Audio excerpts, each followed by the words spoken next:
Hello, Physics 30s. I hope you're doing all right wherever you are. Uh, got lessons coming up. I think I'm going to try and do a bunch of these while we're away from the classroom, a bunch of screencasts and see how that goes. This one to start things off, I've got my lovely dog. Oh no, I don't have a felt pen yet. My lovely dog. There we go. Isn't she adorable? And also a picture of me looking sad because nobody's here and I'm all alone and I miss you guys. Um, anyways, hopefully you've got your Unit 3 booklet. If not, you can grab it from our Google Classroom. This is actually going to be Unit 3, Lesson 1 that we're dealing with today. That's a really fat felt pen. Unit 3, Lesson 1, and we'll try and have one of these per day that you can check out, and that should get us to a good point or a good place where we're looking to write our diploma at the end of the semester. Um, so yeah, grab your Unit 3 booklet and we'll go from there. All right, so Unit 3 is electromagnetism. We're going to take a bit of a left-hand turn from that. There's some graphing stuff that we need to do for the first little bit of this unit. It's the smallest little itty bitty unit, and we have to do this graphing stuff. So we just kind of plunk it in right here. I actually really enjoy this graphing stuff. It's fairly similar to things that you have seen before, just we're looking at it in a bit of a new light. So for example, when you took Physics 20, you probably saw position versus time graphs, right? So we've got position on our y-axis, time on our x-axis. Of course, we want to label things, so that might be measured in meters, seconds for time, of course. And then we'll always think about an appropriate title for these graphs. So appropriate title, as long as it includes your manipulated and responding variable, you're probably off to a good start with that. So it has to include manipulated and responding variable. Please try not to put any inferences from that. So for example, on a position time graph, you might remember that the slope of a line of best fit is equal to velocity. And that's kind of what we're looking at today, is figuring out what the slope actually means. So slope for this one is velocity. But not always as easy to see as when we're looking at this example from Physics 20. So yeah, that's sort of our goal for today, is to check out graphing and new techniques for graphing. Maybe I'll just remind people of a couple of things while I've got this graph up as well. So things that you need on a graph are obviously a title. You need to label your axes. You need to plot your data and make sure when you're plotting your data it's actually making sense. There's some funny ways to do things, which we'll hopefully go over a couple of them today. Make sure that you include appropriate scales as well. And remember, a good rule of thumb when you're talking about scales is it can't be cramped into one little corner over here, and you can't go way off the graph. And some people, you see them making extra like lines for the grid on the graph. No, you can't extend it out like that. So let me clean this up a little bit. Get rid of all this, get rid of that one. So scales need to be nice, simple increments like ones, like 1, 2, 3, 4, 5, or 2, 4, 6, 8, 10, or 100, 200, 300, 400. One thing that we often see people do as well with their scales is sometimes they put like a little zigzag thing down here, and then they start at like 200, then 300, then 400. Please try to stay away from that little zigzag thing. I would just say don't do it at all. The y-intercept, so where your line of best fit meets your, let me get a different color here, where your y-intercept, or sorry, where your line of best fit meets your y-axis is actually something that's going to be fairly important as well. So just little reminders there, things that you need, and I guess I should maybe talk a little bit more about your line of best fit as well. Just remember, it does not need to touch. So good to go. Does not need to touch any of the data points, does not need to go through the origin like we've got drawn right here. What it does need to do is, so the general trend of your data, a good thing to think about is how can you get as close to as many of those data points as possible. And if the trend is it goes through the origin, that's fine, but don't force it, and we'll see a good example of that coming up later on. So if I wanted to think about this and think about my my new sort of technique that I've got here. We're looking at this graph. Its power is a function of time. We remember that our responding variable goes on our x-axis. Oh, I got that totally backwards. I screwed that up already. Our manipulated variable goes on our x-axis, and our responding variable goes on our y-axis. So we're doing some sort of experiment here where we are looking at changing the amount of work that's being done and the corresponding power that comes out of that. And I'm sure you remember little bits and pieces of this from the end of Physics 20. So our new sort of technique that we're looking at, and this technique works wonderfully for when we have a y-intercept of 0, is we want to figure out our graph equation. You may remember from other courses, a graph equation is just y is equal to mx plus b. I think that might be Math 10, the first place that you learn that. And then we want to take our graph equation, but we want to make it very, very, very specific for our graph that we've got here, our experimental graph that we've got here, and we're going to compare that to a known equation. So let's check out the graphical equation for this particular graph. So y for this graph, when I look at y over here, it's actually power. So I'm going to say power is equal to mx plus b, but I don't really want to use m for slope. I don't really want to use m because there's other things that already have that variable in physics. So I'm going to write the word slope, and please don't be lazy with this. Please actually write the word slope. And then x. Okay, so what is x? I go back over to the graph theory. It looks like x is the work being done. So x is w. And then do I have a y-intercept here? Like I look at my graph, it looks like it's pretty much perfectly going through 0, 0, going through the origin. So I don't think I actually have a y-intercept in this case. So we just created our graphical equation that's very, very particular for this scientific graph.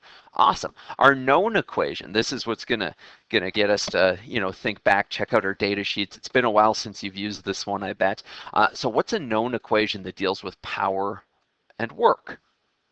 We check out our data sheet, and we know that power is the rate at which we're doing work, or power is equal to work divided by time. Now again, this technique is very, very particular for when we have a 0 y-intercept. What we can do here is we can just put these two equations together and essentially say power is equal to power, because it's true, power is the same thing as power. Now I take the equation side of things from this, from over here I've got power is slope times work, and on the other side of the equation I've got power is work divided by time. Now, if I wanted to figure out what the slope meant in this case, kind of like we did in Physics 20 with the position time graphs, I'd just go through and I'd rearrange for slope. So let's see, on this side I've got slope times w, that's on my left-hand side, so I want to get rid of the w. I'm going to divide both sides by w, so divide there, divide there. I see work cancels with work, but wait a second, on the other side, work also cancels with work. So I think I now know what my slope is actually equal to. My slope is equal to the inverse of time, or 1 divided by time. So if I actually calculated the slope for this one, could we figure out something about, typically in this case, one of our controlled variables, which is time? So again, looking at this experiment, we can take it a little bit further. Somebody's doing an experiment where they change the amount of work done and they measure the resulting power output. Changing the work done, measuring the resulting power output. So controlled variable for this, the other thing that's in our formula, would be our time, and our slope typically tells us something about those controlled variables. Pretty neat, pretty neat. Yeah, and that's something that you probably wouldn't have seen unless you're using this new technique that we've got. Let's see, back to normal. Excellent. Okay, so let's try this out in a couple different places here. You've got this example in your workbook. Not much to tell you about this before we go ahead and get started. Just remember, when you're making your line of best fit, if there's one little piece of information that doesn't fit, let's get rid of that one and let's call it an outlier. And then also make sure that you're using a straight edge to draw your line of best fit. So please don't freehand it. If I try and freehand it here, it's terrible, absolutely terrible. Let me erase that, and we'll get a straight line drawer. Yeah, that ought to work. And remember, you might not get it on your first try. That's looking reasonable somewhere in there. I might just adjust a little tiny bit. That's pretty good. I think that's pretty decent. Excellent. So grab your ruler, draw a line of best fit, and then calculate slope. You can probably put the video on pause for a second here while you calculate slope. I'm going to do the same thing, and then we'll have a look here. So, all right. So I've calculated my slope. I've drawn a line of best fit with a ruler. I've picked 2 points. The points cross the grid kind of nicely, which makes them a little bit easier to read the grid of the graph. So I've got, let's see here. I've got what I called point 2 up here in the top right corner with corresponding y2 and x2, and then I picked point 1, which I am looking at now, and I made a bit of a screw up on. So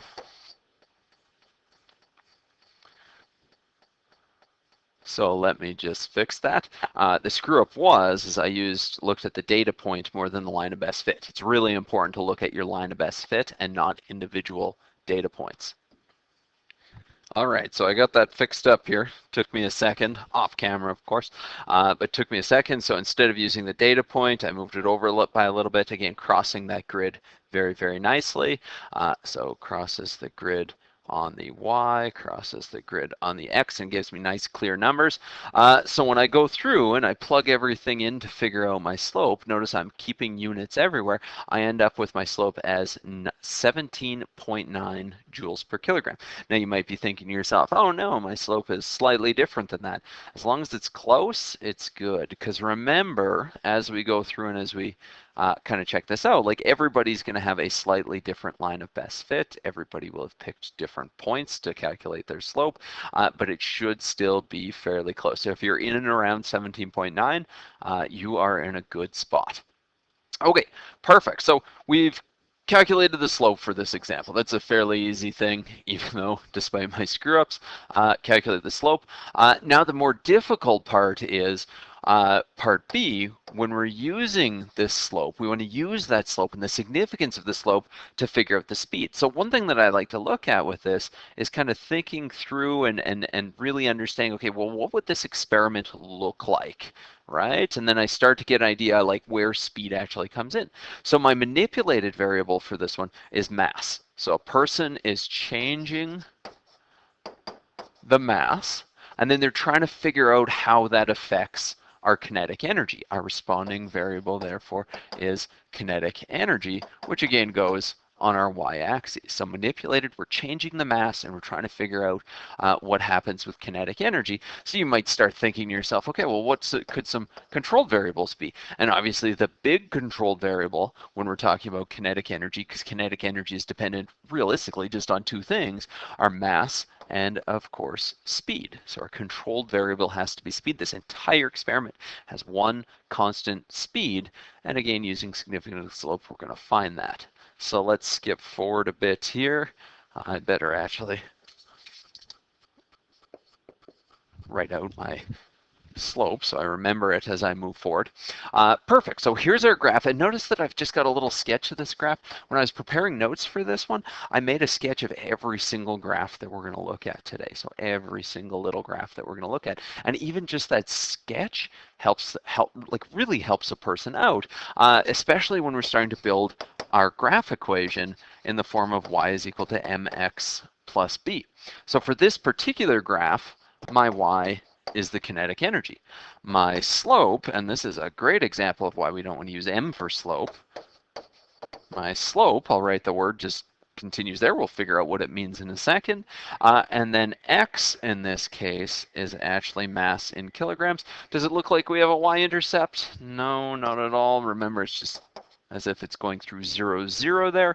So I'm not even going to include the y-intercept. So my known equation that we're dealing with here, well, what known equation? This is fairly easy, and that's kind of on purpose to start. Our known equation that deals with kinetic energy and mass is, back to grade 10 here, EK is 1/2 mv squared. Perfect. Okay. So remember that thing that we did before? We want to make y equal to y, or make these two equations essentially the same thing. So I'm going to take ek from this side, and I'm going to say, well, it's got to be the exact same thing as my ek or my kinetic energy from this side, because kinetic energy is the same thing as kinetic energy. So over here on my left, I've got, and I'm just going to expand downwards for what kinetic energy is. It's slope times mass, and on the other side it's 1/2 mv squared. If you notice and see if anything cancels there, remember our goal is to figure out the speed. So if I'm rearranging to solve for the speed, I'd have to divide both sides by mass, and turns out that mass is going to cancel. You're going to see that over and over and over again, where our manipulated variable cancels out. Perfect. So anyways, I've got, let's see, v squared. So I'm actually looking for v. So that's going to be 2 times the slope, and all under the square root sign. So do we know what the slope is? We just figured that out a second ago. I think it was 17.9 is what I got. Please make sure you're using the one that you got. We clearly know what the number 2 is and what a square root sign is. So I think all we really need to do here is plug in a couple numbers. So put the video on pause for a second. I'm going to do the same. I'm going to plug in my numbers, and we'll compare answers in a second. Alrighty, so we're back here. I ended up with 5.99 meters per second as I plug all the numbers in. Hopefully, again, you might not have the exact same thing, but you should have something that's pretty darn close, because your slope should have been pretty darn close, and we're realistically all doing the same thing. I was very specific when we were calculating slope to include units, and I highly recommend you do that as well. Actually, if I am giving you unit tests moving forward, then you will absolutely need to include that, and be docked marks if you don't. That being said, you can kind of sometimes get by without putting units in. Worst case scenario, you get a good way to double check your units. Now that being said, like if I'm looking at this, V is equal to square root of 2 times 17.9 joules per kilogram, and then somehow we end up with meters per second. I'm going to let you think on that one a little bit, because analyzing units is kind of an important piece of Physics 30. Maybe you could expand on joules and see how we actually end up with meters per second from this. But we do. I'm going to guarantee that to you right now. Last thing that we can kind of do with this is we can reframe this experiment a little bit. So remember, as we were going through in this experiment, and we were talking about a person is changing the mass, so we had to manipulate variables of mass, and they're recording and trying to figure out what happens to the kinetic energy. I don't know why I did that totally backwards, but that's okay. RV is a kinetic energy. Now we know that they're doing it at a constant speed. So they held this at a constant approximately 6 meters per second. So our controlled variable is our speed, and we now know that speed of approximately 6. So pretty neat. Again, it's something that you wouldn't necessarily see from just looking at the graph. It's a different way to analyze the graphs that gives you something, well, something meaningful. So our next example, our next big idea that we've got here is we've talked all along about, well, there is no y-intercept, but that's not always going to be the case, right? So what if there is indeed a non-zero y-intercept, and how do we deal with that non-zero y-intercept? So if it looks like it's going through 0, and it's very, very close to 0, a lot of times it's negligible. You can ignore it. In tomorrow's lesson, when we do the graphing piece with the graphing calculators, you can actually check that out a bit. But for now, I'd say if it's essentially going through 0, you can count it as going through 0. If it's clearly not, like we've got in this example, please don't say that it's going through 0. That's going to screw everything up, and it's going to be bad news for us. So let's check out this example and see if we can figure out what the slope actually means for this graph, and what our y-intercept realistically means for this graph as well, because we have a non-zero y-intercept. So you might even, like when we check out this graph, I've got velocity, should be a little arrow over that if it's velocity, but we've got velocity versus time. You remember in Physics 20, even Science 10 realistically, what what the slope of a velocity versus time graph looks like, or what it is. Probably thinking back, slope is equal to acceleration. I bet you that's something that you might have engraved in your mind from countless graphs that you've seen with this. But we're going to look at how it actually gets that, again, using this new process, and also figuring out what that y-intercept means. So same sort of thing that we're starting with from before. We're going to start with a graph equation, and we're going to try and compare that to a known equation. So my graph equation always starts with y is equal to mx plus b, and then we make it very specific for this example. So y is our final velocity, which is equal to slope times x. X in this case is time, and then plus b. In this case, we've got a y-intercept. Some of you may have already guessed what that y-intercept is going to be, but if we're not entirely clear, let's just put it as y-intercept. Again, you might be thinking, well, why don't we just leave it as b? Other variables have already taken b. Capital B is magnetic field, which is going to be pretty big in this unit. So let's just not be lazy about things and actually write y-intercept, right? So we're very, very clear on what we're dealing with for this course. So our known equation, this is where things are going to start to get a little tiny bit trickier here. Our known equation, when I check out and when I look at this known equation, I'm dealing with VF, I'm dealing with T, so speeds and times, and we already thought back, this probably has something to do with acceleration. My guess is it's probably going to be our simplest formula for acceleration, the one that's like kind of our definition of acceleration. Acceleration is Vf minus Vi divided by t. So we had an inkling that we were dealing with acceleration way back from Science 10, Physics 20 stuff. We definitely got Vf, we definitely got t. You could probably already, again, guess what that y-intercept is going to be, but let's check it out. So the goal, the next thing that we want to do is, if on my graph equation I've got Vf is equal to everything else, I want my known equation to match that, so I can put them together nice and easy. So I need to rearrange my known equation. So I'm going to have Vf is equal to a times t plus Vi. Right, so just rearranging, I've got Vf is equal to everything else from my graph equation, and I've got Vf is equal to everything else from my known equation. Now we can put these together. We're going to put them together in a slightly different way, though. I'm actually going to stack them up, and I'm going to look for similarities within terms. So I know, and I'll start with my graph equation, I suppose. I'll start with my known equation. Vf is equal to a times t plus Vi. Now I'm looking for similarities in my graph equation. So I'm going to stack up so that things are exactly the same. I know that VF is the same thing as VF, so I'm going to put them right on top of each other. Now I'm looking, I've got two terms in my known equation, one that includes time and one that does not include time. So the term that includes time has to match with the term that includes time. So in other words, slope times time is going to have to match, and it's got to be the same as one of those two terms in my equation. So these two things are actually the same. Those two things are actually equal. And same thing with VF and VF. We're just kind of less concerned about that. Now the only thing that's really left is my y-intercept. If I'm wondering what my y-intercept is, it's got to be the other term. So my y-intercept, these two things are the same. So we've just essentially figured out, based on our known equation, based on our graph equation, what each term in those two formulas actually means, right? Or in particular, my graph equation. So next thing that I might want to think about is, we'll start with the easy one. We'll say our y-intercept, well, now we know what it actually is. It's our initial velocity or starting velocity. Very, very nice.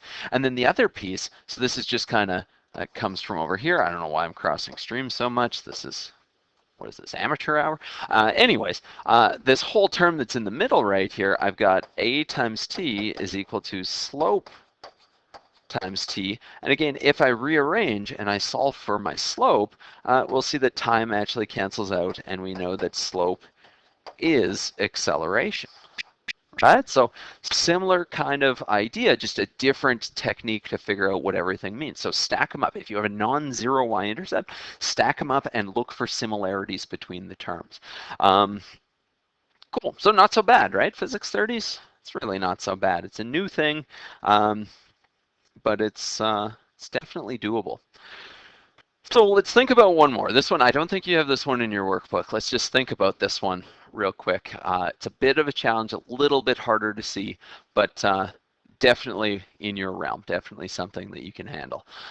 So let's see, on a different planet, a scientist performed an experiment where she applied different upward forces to a mass and measured the resulting accelerations. So let's even pick this out right from the thing. They're performing an experiment where she applies different upward forces. That sounds like my manipulated variable, right? To a particular mass. Well, if the mass isn't changing, that sounds like a controlled variable, and measured the resulting acceleration. So if you're actually measuring the resulting accelerations while you're changing the upward forces and keeping the mass constant, well, the resulting acceleration, that sounds an awful lot like my responding variable. Very, very nice. And then we're assuming no air resistance in this one. Cool. So can you think of an appropriate title for this? Thinking back, we talked about this at the beginning of the lesson. Appropriate title. All it needs to show is our manipulated variable and our responding variable. So we could have something as simple as, and this is kind of a cheap one, we could have applied force versus acceleration, or acceleration as a function of applied force. A little bit nicer there, right? But it needs to include those two things and no real other inferences. So if I wanted to go through and check this out, the graph is already kind of set up for me. I need to make a, hold on, where is it here? A line of best fit. So there's a very, very line of best, very, very good line of best fit already done for me, which is kind of nice. I can also start to think, because this one we actually have an x-intercept as well, right? So just sort of going through and checking out my x-intercept, which is right in the middle here, I can go through and I think, okay, well, what is my actual x-intercept when it crosses the x-axis? And we see that, well, that's where the acceleration is equal to 0. And we can think back and we can think about which physics principle this is. Physics principle 0 when we have an acceleration of 0, and we know that the net force is equal to 0. And as soon as we start thinking about those physics principles, everything starts to fall into place. And we would know if this person is trying to, you know, cause this mass to accelerate upwards, changing the different forces. I said something I shouldn't have there. Not necessarily trying to make it accelerate upwards, just measuring the acceleration. If we have an acceleration of 0, the two forces that are acting on it are my applied force and my force of gravity, and they have to be equal but opposite, so they cancel each other out. Cool. So even x-axis is kind of important. It's not necessarily part of our part of the problem here, but it is something that we can gain some information from. What we're really looking at is our y-axis. It looks like it's about 11.5, negative 11.5 meters per second. And of course our slope. We want to try and figure out what those things mean. So the work's kind of already done for us here, which is kind of nice. Our slope, when we pick 2 points, so computer, whoever has picked a point here and picked another point here. Again, notice how they cross the grid very, very nicely. We take those 2 points, we calculate our slope. Turns out the slope is 4.5 meters over kilograms times second squared. Kind of a weird unit, but we'll see how that works out nicely in the end. And then our y-intercept is negative 10 meters per second squared. Perfect. All right, perfect. So we've got those. But what do they mean, right? It's easy to calculate them, but what do they mean? So our graph equation, remember I was making this in the form of y is equal to mx plus b. In this case, our y is our acceleration, m is slope. We're trying to figure out what the heck slope is. X, let's see, x is our applied force for this particular graph. You'll notice on the side there we've got the little sketch, always very, very helpful. So applied force, and then we're going to say plus our y-intercept. We know that our y-intercept is actually a negative though, so we kind of figured that out. I might add that little piece in a second here. Our known equation, this is where it gets a little bit tricky. We have to kind of build a known equation here. So we're dealing with forces and we're dealing with acceleration, right? Typically physics principle 1, right, where F net is m times a, F net is the sum of all forces. That's the big idea that we always come back to with physics principle 1, with again that exception of our x-intercept. So let's start to roll with that a little bit here. So I know for any system the net force acting on the system is the sum of all the forces. So that's going to be my applied force, which is trying to push the mass upwards, plus my force of gravity, which is trying to pull the mass downwards. And we know that force of gravity, if we want to include a direction in there, we'll call that negative. So maybe just clean that up a tiny little bit here. F net is applied force minus the force of gravity rather than doing plus and negative. Same thing. So now we can start to expand on this a little bit. And remember, my whole goal is to try and make it as similar as I absolutely can to the graphical equation. So I've got m times a is equal to my applied force minus my force of gravity. We can expand on force of gravity. That's m times g. Excellent. I don't really want the m on the left side of the equation, so I'm going to divide that out, and I'm going to do something a little bit different than we typically do. I'm going to divide both terms by mass rather than dividing the whole thing, and that just keeps the part with my slope separate than the part with my y intercept. Perfect. So that one kind of stays, but mass divided by mass in that last term cancels. And I'm going to rewrite this one last time because it's a little bit messy. So acceleration is the applied force over mass minus g. Now you could probably already figure out, especially what the y-intercept is going to look like, but we really want to put them together here and make sure that we're on track with things. So I'm just going to grab a different color, and let's go with that color, and use a bit of space off to the side here, just so it's all kind of on one screen. So my graph equation, I'll start with that one. A is equal to slope times the applied force plus my y-intercept. Slope times the applied force plus my y-intercept. Now I know with my known equation, I know that a and a are the same thing, so I'm going to stack them right on top of each other. Now I'm looking for, and I have to figure out what goes into those next two terms. So in the first term that I've got slope times the applied force. It's got to be the thing with applied force in it. It can't be any other way. So I'm going to put F app over m, and then my y-intercept, well, it's the only thing that's left, is g. And remember that my y-intercept was actually negative, and I'm going to just erase this a tiny little bit here. And remember that we've got minus g from our actual formula here.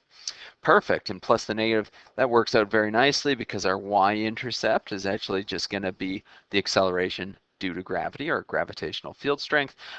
These two terms, the ones with applied force, are going to work out to be exactly the same. And then very clearly acceleration is obviously the same thing as acceleration. So if I wanted to figure out what my y-intercept meant, that's the easy one. Our y-intercept is g, our acceleration due to gravity or our gravitational field strength. If I wanted to figure out what the slope means, slope times the applied force is going to be equal to the applied force divided by m, and we can see that applied force is going to cancel on both sides, and slope is going to be the inverse of m. Nice, excellent. So if this question, like if we really wanted to with this question, could we figure out what mass the scientist was using on a different planet? Yeah, because we figured out what the slope is. We know what a 1 is. We could rearrange and solve for the mass that the scientist was using. Perfect. So there's our look at graphing, our first look at graphing. We have one more lesson on this that you can probably check out tonight if you wanted to, but I'll have it downloaded soon enough if it's not up there quite yet. Things to keep in mind. You're making a graph equation and you're trying to figure out what known equation that works well with. There's two different ways that you compare them. If there's no y-intercept, you just say y is equal to y and you go from there and expand. If there is a y-intercept, I think the easiest way to deal with it is to stack them up. So look for similar terms and stack them up and then solve for what you need. Anyways, you got lots of practice for this in your workbook, lots of stuff on Google Classroom like detailed solution manual, a couple notes up there, some PowerPoint notes that you can check out as well. But please make sure that you do a bit of practice. And yeah, I hope I get to see you guys again soon. This is not nearly as much fun making these and having no one to talk to and joke around with. Anyways, talk to you later.